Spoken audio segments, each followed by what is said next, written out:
चंद्रमा उतरल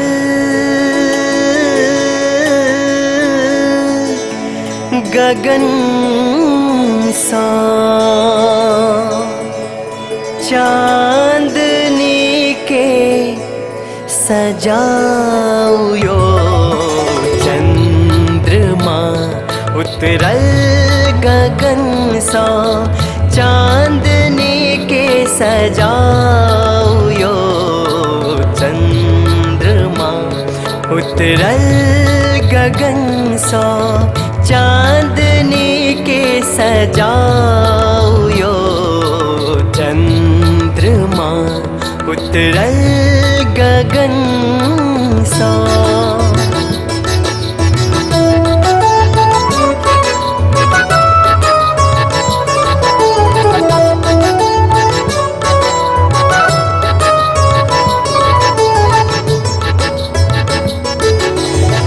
रंग रभ सकरागनी मिलन किर मधुयामनी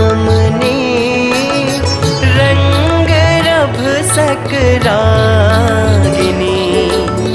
मिलन किर मधुयामनी बात मानो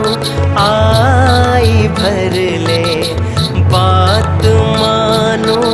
आई भर ले पिया स्नेह लगाओ यो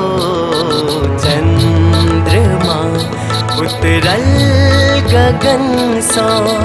चांदनी के सजाओ यो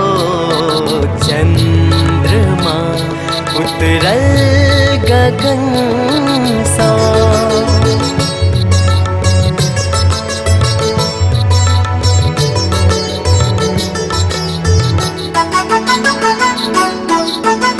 किरण के रसधार में स्वप्न के संसार में किरण के रसधार में स्वप्न के संसार में ज्योति बरसे आई रिमझिम ज्योति बरसे आई रिमझिम चाहू त दूधे नहाओ यो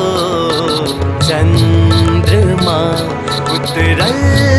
गगन सा चांदनी के सजाओ यो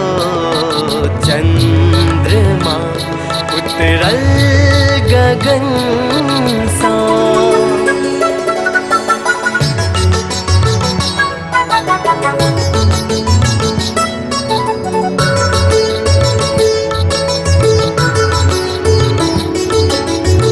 केहन अपरूप रूप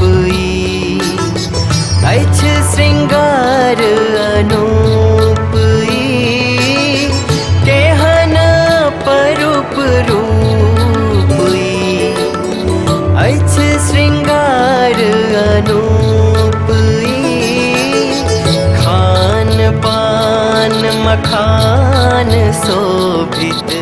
खान पान मखान शोभित मैथिली के जगाओ यो चंद्रमा उतरल गगन सा चांदनी के सजाओ यो चंद्रमा उतरल गगन सा चांदनी के सजाओ यो चंद्रमा उतरल